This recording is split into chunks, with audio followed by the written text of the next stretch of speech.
Here we are, guys. This is the Man United agenda. Yes, and we're starting at 12 minutes to 11 due to the Champions League. Hope everyone enjoyed the games tonight. Bath time. We've been watching Real Madrid against Atletico Madrid, right? Yes, we have. Yeah. Wow. What are your thoughts on that game? I obviously really like Atletico Madrid. Like, my cousins support them. I like the way they play football. I'm not a huge fan of Real Madrid, and I found Bellingham and Vinny Jr. to be extremely annoying to watch this evening. You got a thing about Bellingham. It's very hard for you to give Bellingham praise. I've noticed that. What's your issue with those two then today? I think they insist on themselves. Explain. I'm not. They're not team. They're not like team players and things, and they feel like, in a way, like kind of like wrestlers. Like they're the star of a sort of sporting soap opera. And in the first half, like, Bellingham wasn't running back. He wasn't tracking. He was getting tackled a lot. He was losing the ball. And they were like going down his side a lot. And Vinny Jr., I don't know if it's just because I watch Real Madrid in the Champions League and I've seen Kyle Walker like sort him out for years. I just don't think he's anywhere near the level that he's rated at. Like, I look at what like Anthony is doing in La Liga, and I think that if you put Vinny Jr. in the Premier League, I don't, I'm not sure that he's going to be the best winger in the Premier League. Like, he's not better than Salah. I think Anthony Gordon probably gives you more. I don't rate him, and I'm always quite surprised, like where his sort of standing is in world football. I mean, you saw the game tonight. It wasn't just the penalty. He was appalling for the entire 120 minutes. I think everyone's tired with him because he's got so much pace. The way Atletico Madrid set up, there's nowhere to run to. You use your pace, you start stretching your legs, and you're running off the pitch or you run into an opponent. It's so congested out there, the way Atletico Madrid play. So it's probably not best suited for him today with his style of play. But I think I've seen up against some top defenders and give them hell, So I do think he's got something about him. His pace is electric. He's direct. He's got a real doggy attitude as well. So I like him as a player, and Bellingham as well. I think he's fantastic. I think he's one of the best midfielders in the world football right now. So young, so composed. You saw his penalty. I know you're criticising his play today, but he's English, probably the best English export in European football for a long time. I can't think of anyone. Who scored in the first half?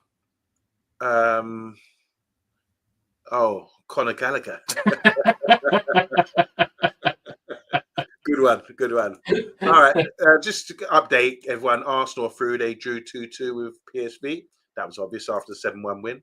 And then we've got, who else went through? Aston Villa went through today as well. Well done to Aston Villa. They're going deep into this tournament. Marcus Rashford. Did anyone do a Marcus Rashford watch? How did he get on? And the other game, I'm not sure. Oh, Bayern Munich and Leverkusen. I don't know the result of that one. I think it was 2-0. To Bayern Munich. Bayern are through, yeah. Bayern are through. Let me get my TH right. All right, guys, how you doing? I'm just putting up all your comments.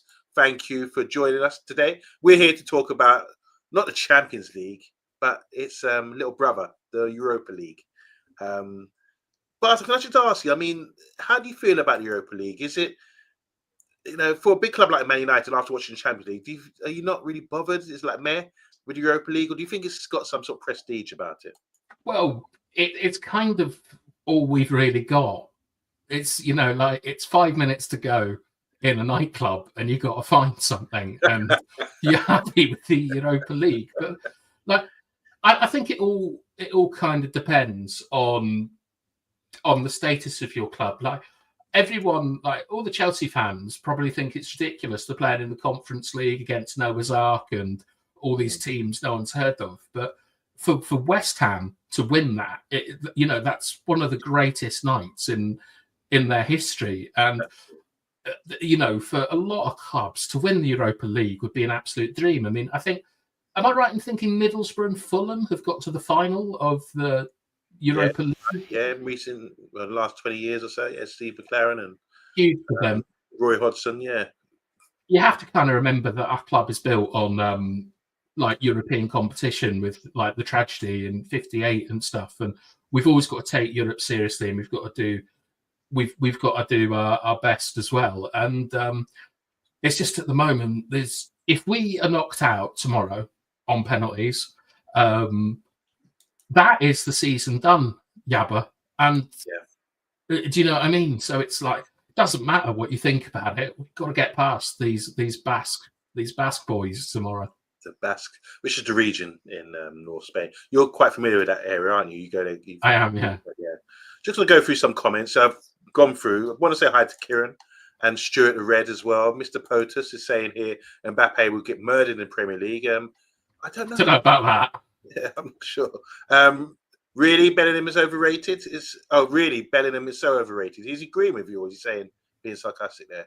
Yeah, he's saying he thinks that Bellingham is overrated. Oh, right. Okay, I'm shocked. It's Bellingham's attitude and Vinny's attitude that annoy me the most. Like, they could be better players because they've got everything technically, but they don't work for the team. They insist that they're the sort of star men, and that's what annoys me. That's another debate. We're here to talk Man United, but no comments of us to say Darius is not very good at judging players, so take it with a pinch of salt. Look, we all get it wrong from time to time. I'm sure you have as well. One time, Andrew. Has Andrew ever got it wrong with something? Well, look, it's always a matter of opinion, Yabba, isn't it? Like, no one's opinion is right or not. But what is a matter of fact is that me and you know more about football than Andrew. Well, combined, probably we do. Yeah. 2 against 1 as a handicap match. Yeah. Richard Hawkins, how you doing? Love to see your picture, man. He's got drinking a Guinness or something there. Said, I wish Villa well. Well done. A good shout for that, because out of all the teams left, English team, I do fancy. I want Villa to go deep into competition, more so than Arsenal and where else left there. I feel Rashford had a great game today. Watched that one. Oh, okay. I thought everyone would be watching the Madrid derby, but Potus has watched Villa game, says Rashford's done well. Rashford playing better these days. Don't think he will return, says Simon Warner. Angel saying here we're in the bigger competition. Think about it. The trophy looks much nicer. Okay, that's all about the trophy. It's a European Cup, so I'd like to win it. Not the European Cup, but it's a European Cup. And big up to Stuart the Red saying massive game tomorrow. Season depends on it. Just as Bath Time was stating there. Hat trick from my boy tomorrow, says Grace. Who's your boy? Dello. Did you say? Or Dono? Dello. Oh, Dello. Okay. And Bath Time, our season's already over, no matter what happens in the Europa League. All right, let's talk about this, guys. We saw the game last week. We are now, got some wisdom on what we're up against. Any news about Real Sociedad? I know they sort of rested a lot of players at the weekend, but Zubamendi, he's the guy that we didn't see in the first leg, but is likely to be back, I imagine, for this leg. This is a guy who plays in midfield and sort of how would you describe his play, Bath Time? Do you know much about him? Yeah, he's a metronome. Like, here's a guy who sort of receives it deep. He wins his headers. Like, he's not the most athletic player, but he's very good at sort of like blocking passes into the centre. He's a beautiful, beautiful ball player. He's exactly the sort of player that we've been screaming out for a very long time for. I mean, he's essentially, he's like Rodri's replacement in the national team. You all saw him come on and take the game away from England. Like, right. He's definitely a knockout of the Champions League standard player, like a semi-finals like standard player. That's a big endorsement, so we've got to watch out for him. And obviously, I know a lot of English clubs have been sort of sniffing around him for a long time now, but he's refused to leave. He's quite happy staying at Sociedad. So this means this game must mean a lot to Sociedad. I mean, what's their history like with European football and winning competitions? I don't think they've won much, have they, Bath Time? No, I don't think so. No, I don't know a huge amount about what clubs in Spain sort of get up to. I just know the ones I like and the ones that I don't like. Okay. All right, let's talk about Man United. I mean, what's the availability looking like? I know I've heard we've got our group chat and we sort of always sharing information, but it looks like Maguire is going to be out. Maybe he'll be back on Sunday. We know Evans is out as well, and Mason Mount and Luke Shaw. But looks like Dorgu could be getting a run out again because he was He's been suspended for domestic football, but he's definitely going to be back. And here's one from Stuart the Red. UGARTE back? Is that he's asking? I think so. No. What do you know? What you heard, Bartholomew? There was a press conference from Amarin today, and I put the quotes in our group chat, so I'm just going to find them. So he said that Mason Mount, it's too soon. Lenny Yoro is out. Harry Maguire cannot play this one, but I hope to have him for Sunday. Agate's in the squad. Okay. So I'm not sure if that means Agate starting, but and maybe. The goalkeeper situation, Simon Warner's saying we're stuck with Onana. I thought it was the Turkish guy playing in goal. He's injured. Oh, he's injured. Yeah. Okay, so here we go. Opportunity knocks. Onana is going to be playing in the Europa League. All right, let's talk about this. Have you picked a side, Bath Time? Knowing with availability, have you got a side that you want to bring up? Yeah, me and Mr. B worked on this side because I forgot that a lot of players were back. But what we agreed on is this team. We think that this is the team that will start. So Maz, Lindelof and De Ligt. Is that how they're going to line up in that order? With Maz on the left side? Yeah. Okay. We think because basically Heaven is the only one that you could stick into that back line. And we think for knockout football at home, club's not in a good moment, that you should probably go with experience. And all these three are experienced in European football, at Champions League level. So defender-wise, who would we have on the bench to come in and Heaven? Just Heaven. Amas. Wow. We are struggling. We're a bit short then, aren't we? Yeah. If that's the case. Wow. The good communication there. I mean, you got two guys with De Ligt and Maz who've played together at Bayern Munich and Ajax over the years, and Lindelof is he's universal, a nice continental player.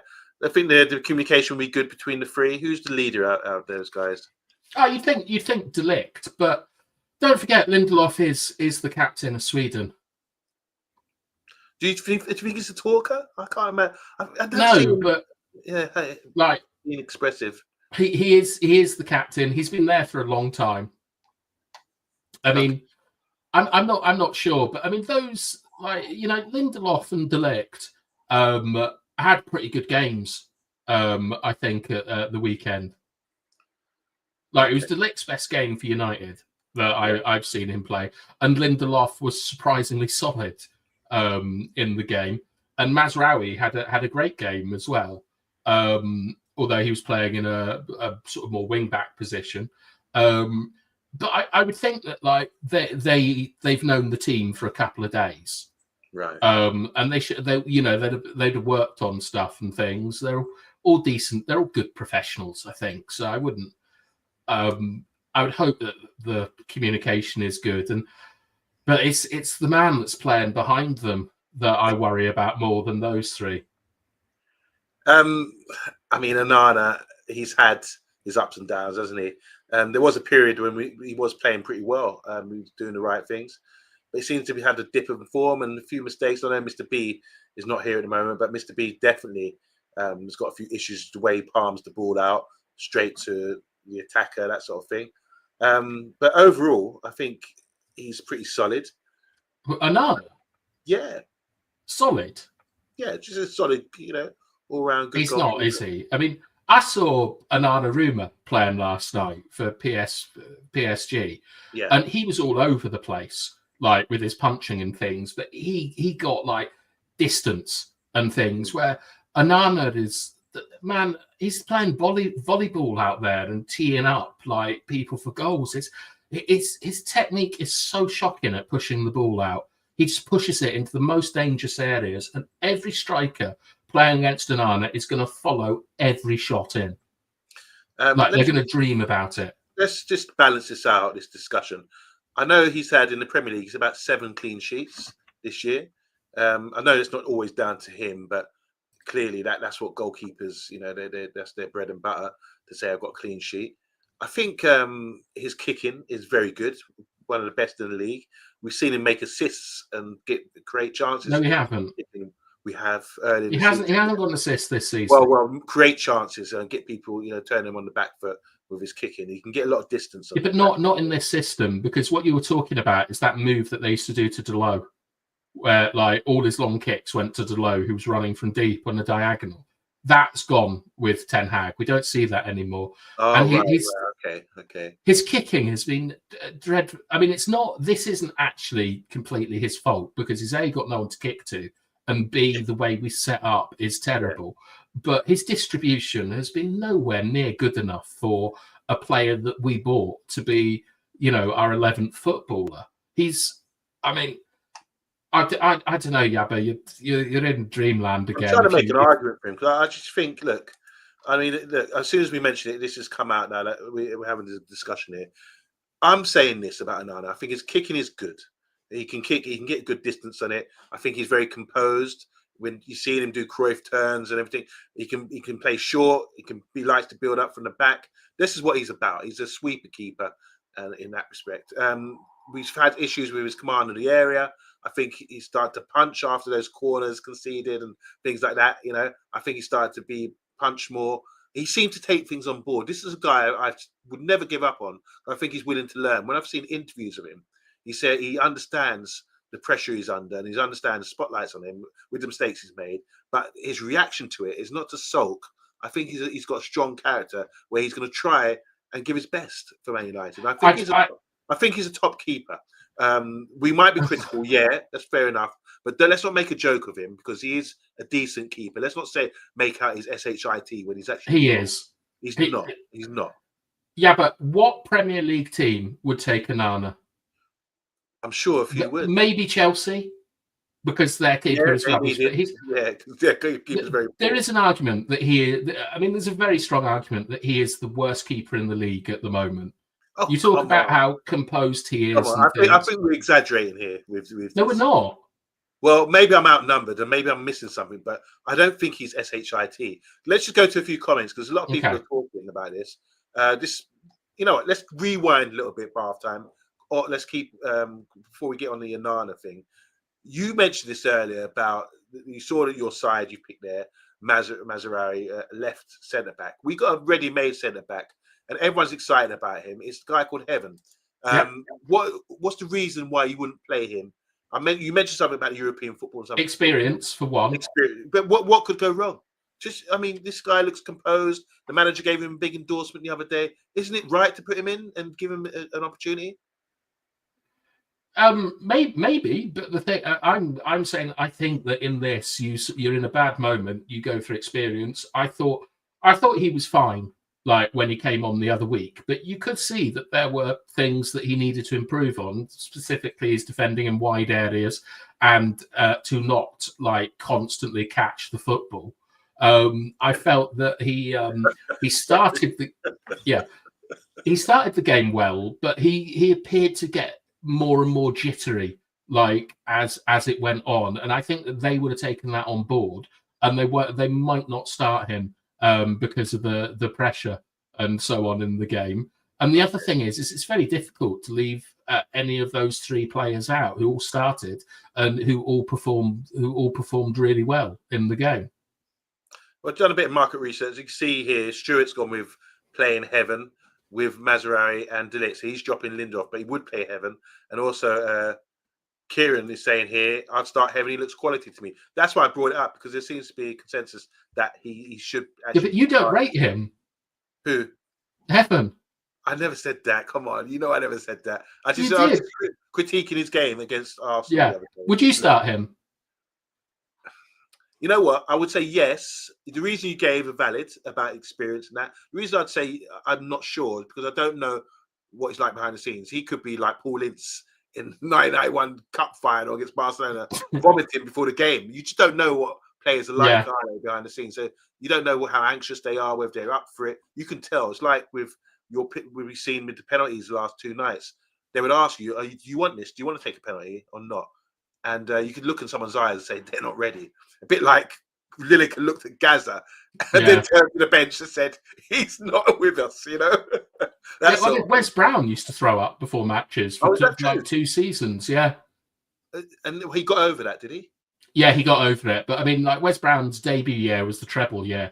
And when the treble like became a possibility, like the pressure on a 18-year-old or 19-year-old massive. And I just like, look, Heaven's been at the club for a couple of weeks and has got like less than an hour of first team senior football. I don't know if I'd start him like in this game. Like, I'm not saying he's a rubbish player. Those three are perfectly fine. All right, let's go to the most topical debate, which is Onana. Just going to go through the comments here because we spoke about this already. But you can see, you know, I'm outnumbered. Onana will concede again to Simon Warner. Onana is one of the worst keepers I've seen, said Andrew Williams. Onana is solid as a sponge. Ashford and Simpson, solid as a sponge. Richard is saying here, Onana could save £1 for a premium bond. It's okay, it's all happening. Onana is scared of his own shadow on the pitch, says Kieran. Onana is worse than David James used to be. They used to call him Calamity James, didn't they? Onana is so solid he can walk through walls. Good, this is good. Onana puts the other players under pressure. He's awful. We need to replace him. That's from Kieran. Stuart saying here, Yabba, Onana is SHIT non-stop. His kicking is good if you're playing rugby. This is funny, aren't they? Onana is a ringleader in the certain. Wow, he's getting slated. Onana slow-mo diving is also elite, says Stephanie. Hi, Stephanie. Richard saying here, I've not seen a worse keeper at United since Taibbi. Do you remember him? Yeah. Matt Letizia does. Andrew saying here, he has poppadom wrists and goes to ground slower than a balloon. These are good. Big up to Cosman. How you doing? He's horrific, yeah. So I'm clearly outnumbered. He may well. You can see the theme of these comments here. Just going back to defence, there's comment. That's what I want to see. No one's really discussed Lindelof, and this guy hasn't played for ages. Plays one game against Arsenal, played okay. And Stuart's saying here, Lindelof is dreadful. Gone in the summer. Are we under a lot of pressure? Are we looking at this defence saying this ain't good enough? Because a lot of question marks about the goalkeeper. And now Lindelof from Stuart the Red. A lot of people don't like Lindelof. I think that he's a very good squad player. Like, you got to remember that, like, you know, people used to cream themselves over Varane and Martinez and stuff like that. But Maguire and Lindelof have been our most successful partnership post Sir Alex Ferguson. And I understand why people don't like him. He's weak in the air. Like, he's not an imposing centre-back. He doesn't play with the aggression of a Martinez or like a Vidic, and he's nowhere near the standard of centre-backs we used to have. But I think he's a very, very good player. Managers always find a way for him to play in their team. I think he's probably a good guy to have around. And like, I'm not saying he should start for Manchester United, but like, I in a sort of like, you know, top half of the table, I think he'd be a squad player for a lot of teams, and they'd all be happy to have him. This is my point to you, Bathtime, and the guys in the comments as well. Whoever plays for Man United, don't disrespect them, because one day you're going to need them. We need Lindelof tomorrow. We need Onana tomorrow. Let's not stop trashing these guys, because, you know, you want them at their best. Lindelof is backup to the backup, says Mr. Potus. And Richard is saying he's never really rated Lindelof. But the first words you said, Bartime, he's a good squad player. And great shout about the partnership he had with Maguire. Got us to second place, third place a couple of times as well. All right, let's get to I think Lindelof is like a more than competent centre-back. It's just at the elite level, he, you know, like Champions League, like top 4 games, he'll get found out, but we're not playing at the elite level. So, like, I don't have an issue with Lindelof, and personally, like, if his injury problems are over, he was okay to get on a 60,000-80,000 pound contract, I'd keep him for a couple of years. Okay, fair enough. Let's go to midfield, your favourite position. You're a midfielder. What have you? This is your team, and you probably, is it your team what you would pick, or do you think this team's going to be picked? Because this is the team we think is going to be picked. Okay, so let's talk Casemiro Fernandez. You got issues, a few issues there. just update us, because I know I've heard it before, but what's the issue we've had with no UGARTE, no Kobe Mainu, and the Collier's not seen to be. I don't think I think he's been injured or something. What's the advantage and disadvantage of these two in the centre of middle park there? Well, you know, it's all very obvious. It's Casemiro lacks a bit of legs, and certainly he now lacks composure in defending like transition situations, and he's a little bit too direct at times. Like, you know, he's not like playing through the lines. He's banging it over the top a lot of the time. Bruno is like, at the moment, I think he just thinks that everyone is rubbish and he's got to do it himself, and that leads to him whizzing about and doing all Bruno sort of things. But against Sociedad, I thought the two of them played extremely well together and were extremely disciplined. And I think a lot of that is due to Casemiro kind of reining Bruno in a little bit as the kind of elder statesman of the midfield. I think, yeah, I mean, like, look, Casemiro is made for like slower games in knockout football in Europe. So I'd play him. Maybe UGARTE can fit in there, but I think it comes too soon. And this is our biggest game of the season. And you know, like tomorrow night, we might be having very, very different thoughts about our ability to win the Europa League. Like, you know, Spurs could be out tomorrow. Like, you know, Rangers could be a team that we're playing next with AK Axmar or something, and those are doable games. And I would think that, like, let's just go cautious to this one, and like play our way into the game and see what happens. And that's why I'm relying on a lot of sort of more experienced ball players rather than like run around lose the ball, tackle from the blind side UGARTE's. Fair enough. That's just good observation there. So I want to quickly go back. I mean, Richard showing his vast experience here of being a Man United fan. Many of you might not know, but Tony Dunn, David Sadler, proper centre backs, and obviously the partnership with Rio and Vidic and Steve, Bruce and Pallister. Fantastic partnerships there. But Tony Dunn, David Sadler, you don't know, get to know. Proper knowledge there, Richard. Thank you for that. We've got the wing backs here. I mean, it picks itself, doesn't it? Yeah. Like, I think, like, I know not a lot of people are fans of Delo at the moment. Like, I am. I think he's playing a lot better than people are giving him credit for, but nowhere near the standard that he set last season. But I do think he offers more an attack than Mazraoui does.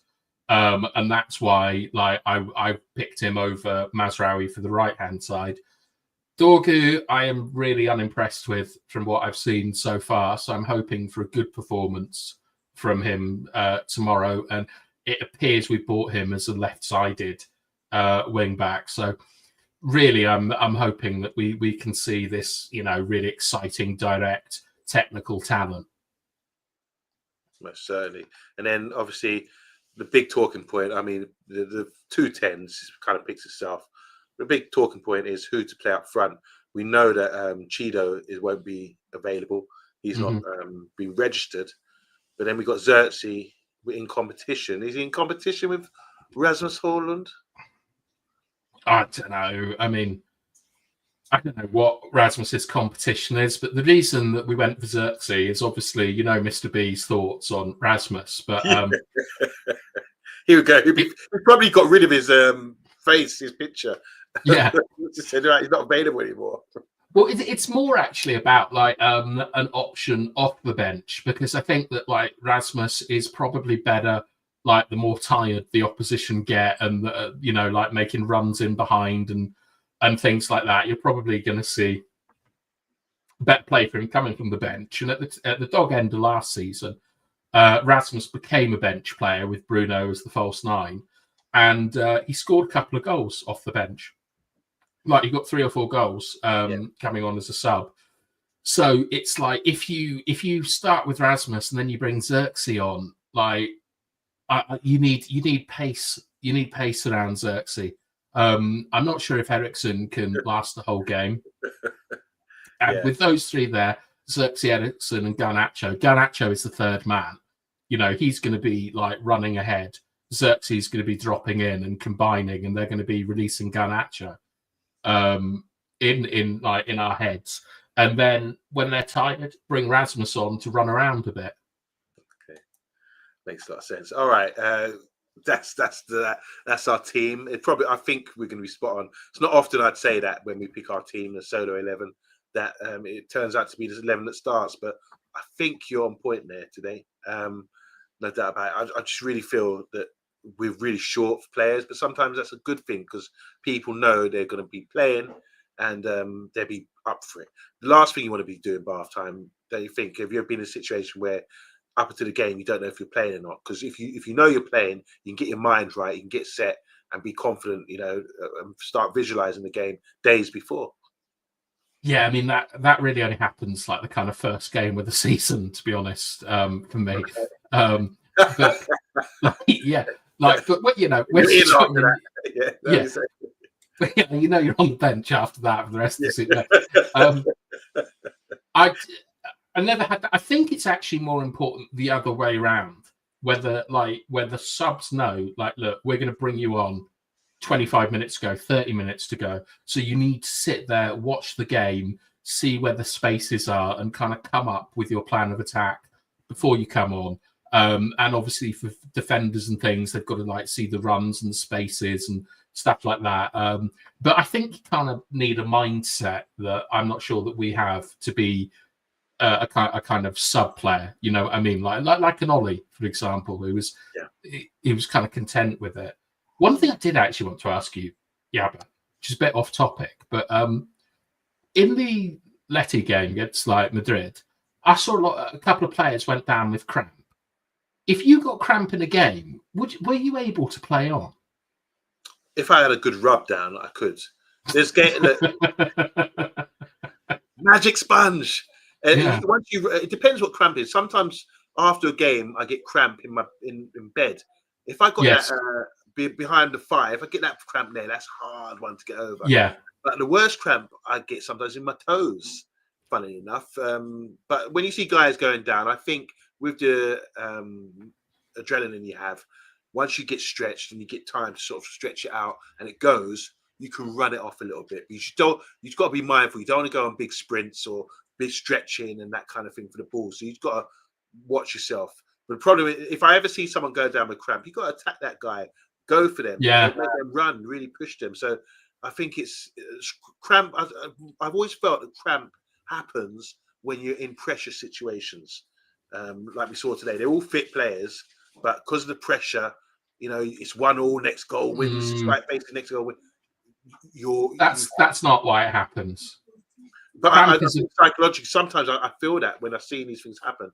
Like Wembley is such a huge pitch. You see players in the cup finals going down with cramp because they're playing at Wembley, you know. So yeah, I don't know. Can you tell me why? Yeah, it's anaerobic respiration in the muscle where lactic acid builds up.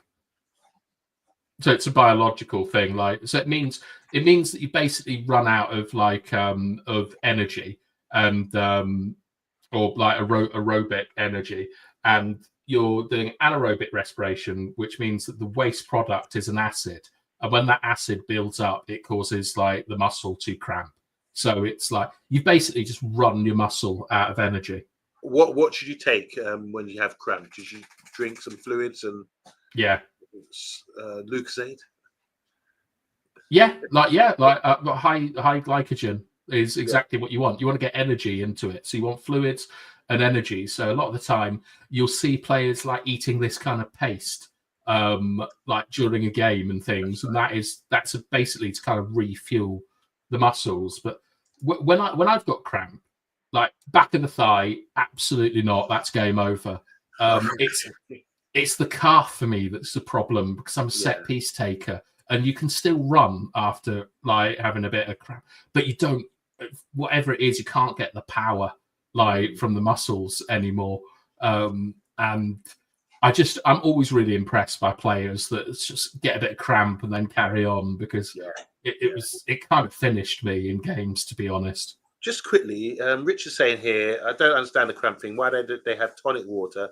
Takes it away in 5 seconds. I had never heard that one before about tonic water. Does quinine take away cramp? Quinine is. Has quinine got some? Is that a horse tranquilizer? Quinine. I'm not sure. It's in tonic water, like an Indian tonic water, in like low doses. But I think, I'm not completely sure, but I think it could be a banned substance. Right, in that case, that's a no-no then. We don't end up like Paul Pogba. Richard's saying here, how are we going to score our goals tomorrow?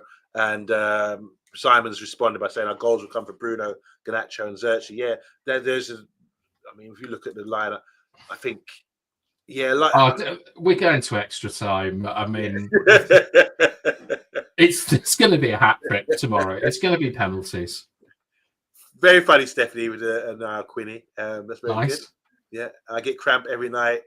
I take it, cramp is gone. All right, so he takes his tonic water and it goes away. Yeah, just cut down on the salt in your diet, Richard. That's a big cause of cramp. Is too much salt. Okay, so let's talk predictions here, guys. In the comments, give us an idea. You've seen Real Sociedad play. What kind of game is it going to be tomorrow on a big pitch at Old Trafford? Do we sort of attack them from the start? I mean, it's sort of 1-1, isn't it? There's no away goals anymore, so that doesn't count. How do you think we set up? What do you think? How do you think the game's going to go? What's the score? Bath time, I think's hinted at extra time. Talk to me, Bath time. 1-1 after extra time. I think the game is going to be slow and stodgy. We're going to try and I would think that they're going to control most of the game off the basis that we're going to try and hit them fast and direct, and then they're going to we know our press isn't particularly good. We know that they're not a massively athletic team. So I think that they're going to just sort of pop it about and really kind of not go anywhere with the ball, like you often see from the lesser Spanish teams.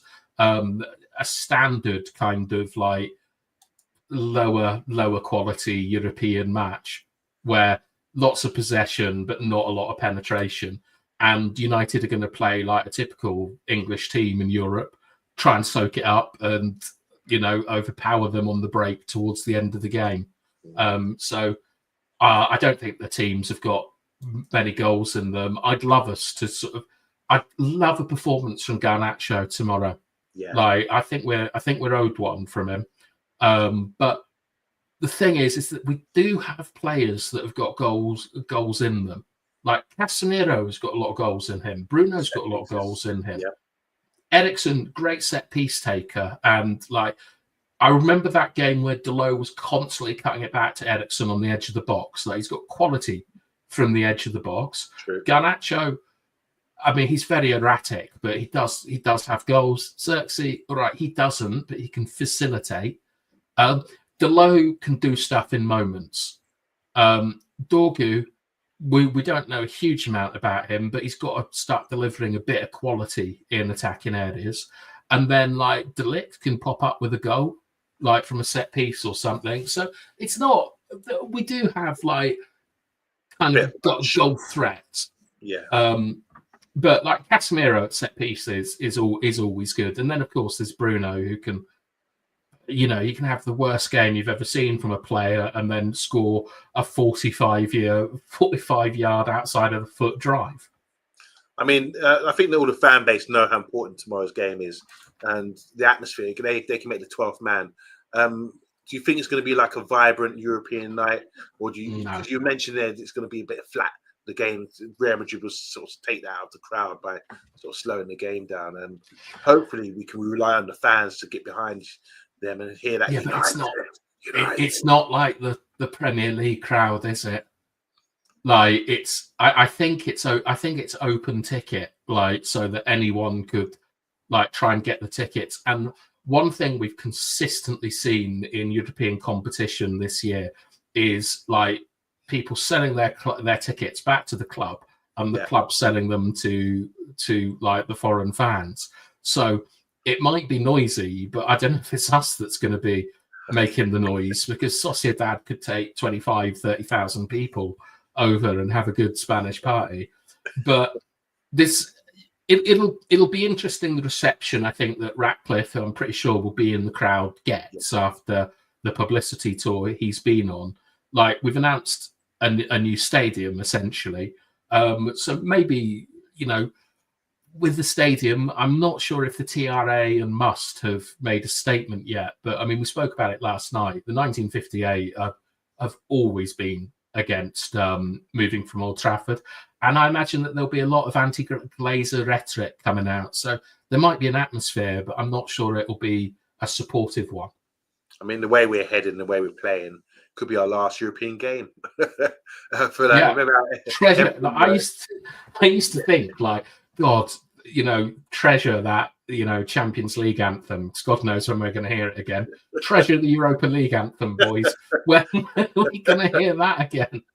It's funny. They made it. I think it was a joke about the Europa League music, and they had someone using one of his school recorders. Yeah, you know? So it's so funny. People, I quite like it. Football, isn't it? Yeah, football's so. I mean, you can make so many jokes about other teams and players. I love it. I love football. Just to go through all the. We asked for score predictions. Stuart saying 2-1 to the United. Thank you. 3-2 to United. Stephanie saying another 2. Simon saying, we say 2-0, but we've got better things in goal, so it'll be 1-2-1. No clean sheet. I'm going for Harry Maguire goal. I have a feeling. I don't think he's playing, actually, Kieran, but maybe you can adjust that before we finish up. 2-0 United, says Richard Hawkins. And 0-0 and penalties, says Mr. Potus. Interesting that. The game will be won in 90 minutes, says Simon. Won't go to pens, says Stuart. Stuart, are you at the game tomorrow? I saw a comment from you. I think it'll be half-time. I think the half-time score will be 1-0. If Rasmus scores, I'm on the pitch. Stuart, are you at the game tomorrow? Maybe you can give us a video or something, because I just want to get the idea of what the atmosphere is like tomorrow.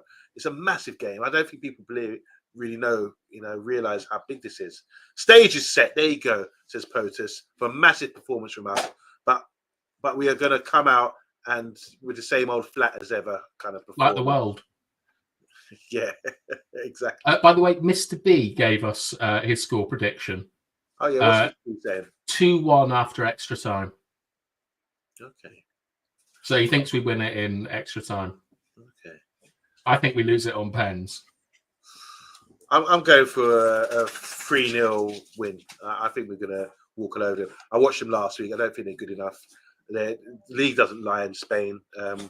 We just got to show. I mean, we need to step up. Not our league. Is our league lying? Huh? Is our league lying? Because we're in 14th. Good one. Yeah, well, we're at home. I'm going for a home win. Come on, Man United. Let's get the win and go through. And I think if we do get the win, that gives us so much confidence. We can start talking about the quarterfinals. And like you said, Bartha, the interesting thing is that when you look at who's left in the competition, there's no reason why we can't be favourites despite our poorly league position. Yeah, honestly. So, yeah, Stuart's going to the game. So big up, Stuart. I think he's with us on Friday, actually. Brilliant. It'll be good to hear Stuart's opinion about the stadium, Ratcliffe's interview from Match Going Fan. But I mean, honestly, Yabba, tomorrow, this time tomorrow, when we know the scores, if we're still in the competition, I think a lot of people are going to actually look at the teams left and think, do you know what? There might not be as much to fear as we thought, because Sociedad are one of the stronger teams. Spurs are probably the strongest. Rangers have got a surprising amount of pedigree, in Europe, and you don't want to go to Ibrox, but we've already kind of done them this year, even if their goalkeeper did punch it into the net twice. If we can get past Sociedad, I think maybe we can kind of do what Jose did and say, right, all hands to the pump. We're gonna shithouse our way into the Champions League. Brilliant. I'm really excited. I mean, 8 o'clock kickoff as well. None of this 5:30 rubbish. And make sure you tune in. I think if Mr. B is doing a watch along, please, guys, make sure you check that out as well. It's a big day in the history of Man United. It's all relative to where we are, and this is massive for us. We've witnessed the Champions League with the levels, tomorrow we got to sort of step up and write some history for this club. You know, would love to play Rangers next round, says POTUS. I don't think we're winning. I'll be here back in the chat for the response. Listen, POTUS, don't say that. Don't say that. You know, I forget. He's allowed to say that, Yabba. Yeah, but come on. He's like, yeah, the United fans, like, but some of them are going to be more like sort of me and Mr. B and have a sort of like, I don't know, like a no eating in the car policy. Like we're much more sort of like cautious and things like that. And this is, don't forget, right, this is the worst team in Manchester United history. But if we do get past Real Sociedad and they didn't show a huge amount, then I think you can get your hope up. But the thing is that they have let us down in every game except the big games so far, like as a team. And now Amorim has got like very strong backing from the owner. Yeah. Like, I mean, when like you think about the stadium is, let's say it's 10 years off, players like Heaven, Yoro, Kobe, Garnacho, they've got a chance at maybe playing at New Trafford. But you know, Ratcliffe was like, Amorim should be leading us out at that stadium. Like, that's a huge vote of confidence. And so they've got to kind of get in line with him now. And they know that he's been like backed, not like a vote of confidence. He has been backed and supported, and he's got all the power. And maybe they can like put in a performance tomorrow, and maybe they can get it going. But the evidence that we've seen so far does suggest not. So, like, I understand that fans should be hopeful, but there's been no reason. Bath time. Richard Hawkins is older and wiser than all of us when it comes to Man United. I want you to read this out because you're saying some positive things, but this is what really matters. What he said there, I think, is what really counts about heritage and what makes us Man United. Here's the thing for every United fan. I've been here many times before, and it all works out in the end. See, it does. What can't you buy? What can't I? What can't you buy in life? Time and experience. I'm sorry, love. Money can't buy you love. Yeah, okay, Beatles. But Beatles, yeah. Oh, actually, you know, Earth, Wind and Fire, the band. Yeah. What? Why? Where is water? Sorry. Where's water? Because it's Earth, Wind, Fire, and Water. But that band, that like Dancing in September, that's Earth, Wind, and Fire. Yeah. They kick water out. It seems very unfair to me. Interesting. I've got a friend who does a tribute. He goes to Butlins and all these kind of things. He's a dancer, singer, and he's in a group called Earth, Wind for Hire. Oh, very good. Yeah. It's a good name, yeah. But, he dances and sings and does all that. But yeah, true. I never really thought of that. But the point I'm making here is that Richard has experience, and he's earned that experience with, you know, like his going there, seeing it, and things like that. And like for a lot of us, we haven't been through these bad moments. So like you've got to kind of like you got to give it to people that like if they're going off past performance and their experience, which isn't as big as like Richard's, they're seeing a dreadful football team that have just let everyone down this season continuously. But Bath time, this is what makes there's so many memories for me about this club. Where when the chips have been down, we've turned it around. Mark Robbins, when we beat Barcelona and Brian Robson got held up and all the people jumped into this. This is 1984, I think it was, or after we beat Brian. We beat Maradona's Barcelona, came back and got knocked out in the next round. But that was just historic. There's been so many great moments. 1968, 1999 in Turin, even the final. This is what makes Man United. So I think we've only had two in like the last 2 years or so, haven't we? We've had McTominay at Brentford and Casemiro at Chelsea. Okay, so you don't consider, what about the Kobe Mainu moment beating? Yeah, Wolves. That's final. I'm talking there. Yeah, but I'm talking about like the last. Like we were good in that game against City. Yeah. Like it wasn't like we had to rely on something extra to pull it out of the final. these moments you're talking about are where the players have kind of shown what it is to be a Manchester United player and to take that risk, take that glory, use desire and quality to get yourself over the line. But we haven't seen that like from this team yet. So like what you're doing is you're taking past players and past moments and thinking that it is the same for this team because they wear the same shirt and they play in the same ground, but they haven't earned like that trust yet. Yeah. There you go. Simon Warner, I'm going to end on this. Simon Warner says, we've been playing at Old Trafford since 1910, our first game. And on that day, we lost to Liverpool. We want the new stadium to be full of legends for the next 100 years. Well, it's about today, isn't it? And what we've got. And tomorrow is a massive game. Make sure you tune in to Man United Agenda. Mr. B, we will be doing a watch along. I imagine I'm saying it now, but I hope he does. Yeah, let's ask him before we his watch alongs. And make sure we're definitely doing a post-match show. Bath Time will be here, myself. And I want to say to Stuart Marshall, hope you enjoyed the game. And give us some sort of feedback. Just one for you here, Bath Time. I understand Bath Time, but when we win, there is no greater experience than being a United fan, I imagine, saying that. And without shame, the number of times tears of joy rolled down my cheek have outweighed the tears of sorrow. Perfect. Absolutely. Yeah. Absolutely.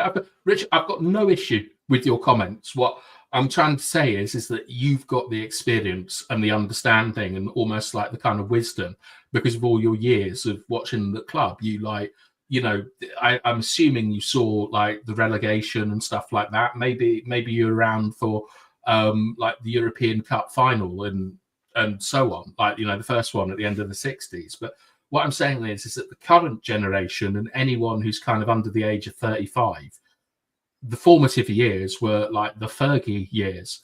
And so it's just such an incredible drop off with nothing like maybe as fans, we didn't earn like the Fergie years. Do you know what I mean? I was born in 1989. So like, when I was like 6, we'd started winning cup finals against Liverpool and things like that, and it was just sunshine and rainbows. Exactly. Like, so you've been through it all and things like that. You've seen a lot, but we haven't, as it were. We've never really got this bad stuff before, and we're seeing a betrayal of the values that we saw under Alex Ferguson. This team haven't shown us enough yet, so we, like the younger fans, we're going through this process. Step up. That's the whole deal. And I imagine it's very similar to when Fergie, like the ta-ra ta-ra Fergie banners were out and stuff. Like people like you, Rich, I'm sure you were telling like younger fans at the time, like, look, actually, there's something here. And now those fans who have that benefit of experience can kind of tell us, but you're never going to listen to other people, are you? You have to experience it for yourself. 24 hours time, we will know where we're at with that sort of conversation. And maybe we should come back to this conversation tomorrow. Yeah. Remember what was said tonight, because are we really about that? Are we really that club? Come on, United. Let's do it, man. I'm really pumped up for this. Let's go. Bath Time. It's time for Lack a Notch. It's Lack a Notch from me. Big up to everyone in the comments as well. Thank you for tuning in. Make sure you press the like button and make sure you tune in tomorrow for this massive day, historic day for the club. Yeah, thank you very much. Lack a Notch.